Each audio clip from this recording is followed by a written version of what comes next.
Yung nga, yung nangyari sa amin noong nakaraan, muntik na kaming ma-aksidente noong time na yun. Nakangiti pa rin sila. Uy! Uy! Uy! Ano yan? Babe, ayusin mo! Nangyari?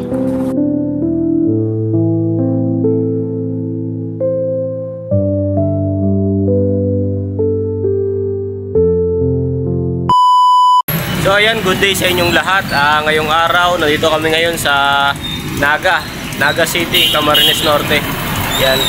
Nandito nga pala kami para bumili nung gulong ng ating service na 4 wheels kasi hindi namin magamit sa pagtsatsaran kasi nga yung nangyari sa amin noong nakaraan, yung pumutok yung gulong natin. Muntik na kaming ma-aksidente noong time na yun. Ngayon, ginawa lang ng paraan. Mayroon kaming yung dating gulong niya, yung stock. Nagpili muna ng medyo okay pa doon, yung pwede pa, para lang maibiyahe namin sa Naga at mapalitan ng bagong gulong. Yun, salamat nga rin pala sa tumulong kay Marcos para mapalitan itong gulong ng service na ginagamit natin sa pagcha-charity.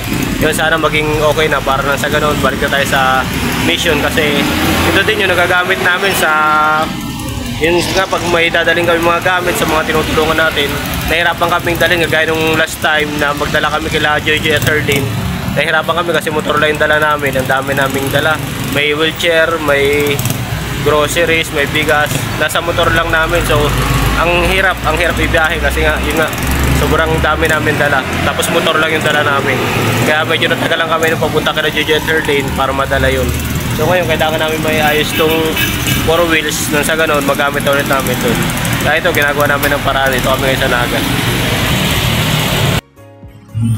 Yan, andyan kami ngayon. Wala lang si Marcos na titingin ng ibang pwedeng mabilhan ng gulong. Saka nagwi-withdraw na rin. Ayan, sila Commander. Kasama namin yung anak niya. Saka yung nagbabantay kay Kian doon sa anak nila. Yan. Maya antay lang namin si Marcos kasi nandun, titingin pa siya ng ibang gulong na pwedeng maikabit sa service natin sa 4 wheels.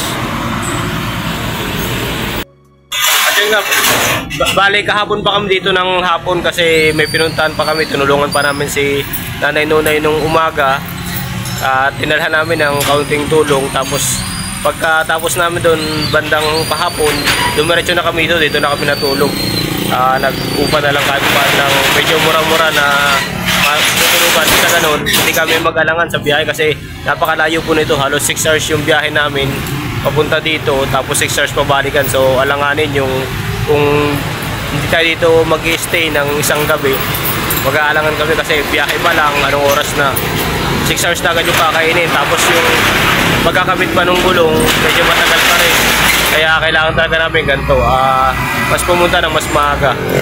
Yan, katulad ngayon maaga, mga 7 pa lang, dito na kami para lang maikabit ng maaga, makauwi kami agad para matulungan pa namin yung ibang doon.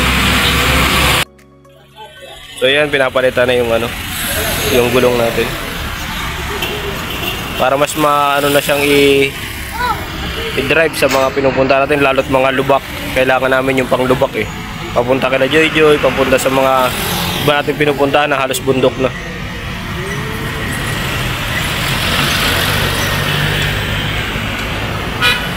Yan, papalitan lang siya. Yun yung ipapalit. Yan na ipapalit yan. 4.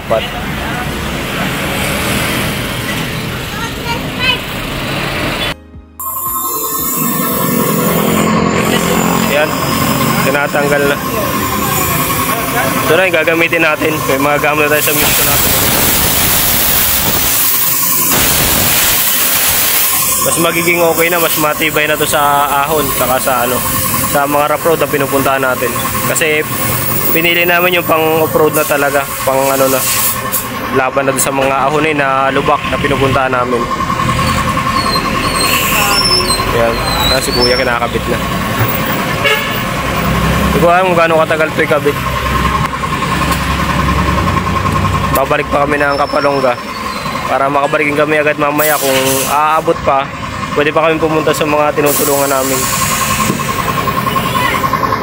Anong oras pa lang naman, pa lang yata, alas 9. So pag natapos ito, balik na rin kami agad. Baka sakaling umabot pa kami dun. Yan.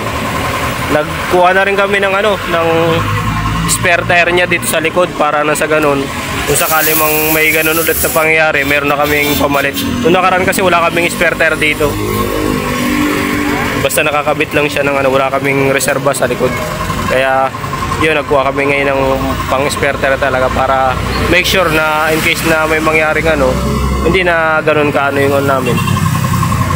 Pwedeng may kabitan namin agad, makakatakbo tayo agad pa uwi. Hindi gano'n nakaraan, kailangan pa naming maghanap ng pwedeng kaya pinilit lang namin may takbo siya, may uwi, since medyo malapit naman yung time na yun.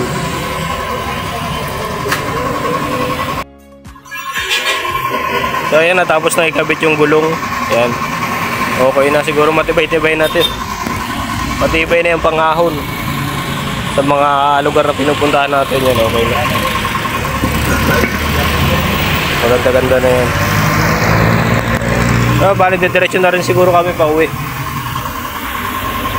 Okay naman na, magaga pa naman, abot pa siguro tayo dun sa baba pa ang biyahe, malayo pa ito.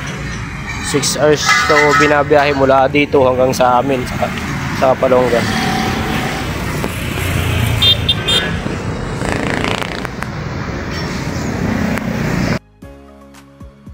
Yan, dito nga tumigil muna kami para kumain ng almusal o kami umuwi papuntang Kapalonga.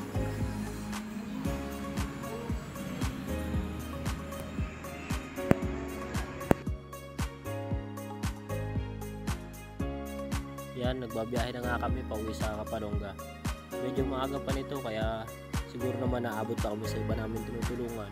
Masagan mapaabutan din natin ng tulong. Medyo mainit din ang panahon, kaya okay lang. Mas madali tayo makakapunta sa Kapalonga para sa ganun maaga pa tayo makarating doon.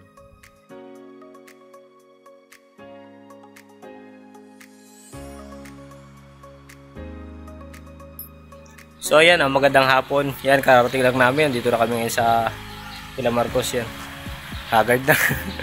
Bali yun, kakarating-rating lang namin ngayon. Nagdaan na rin kami kila Cyril at Shailene.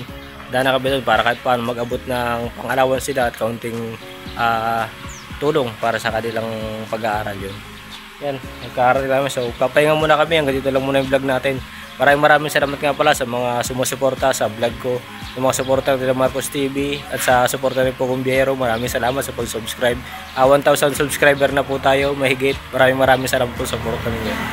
Yan, paalam po muna.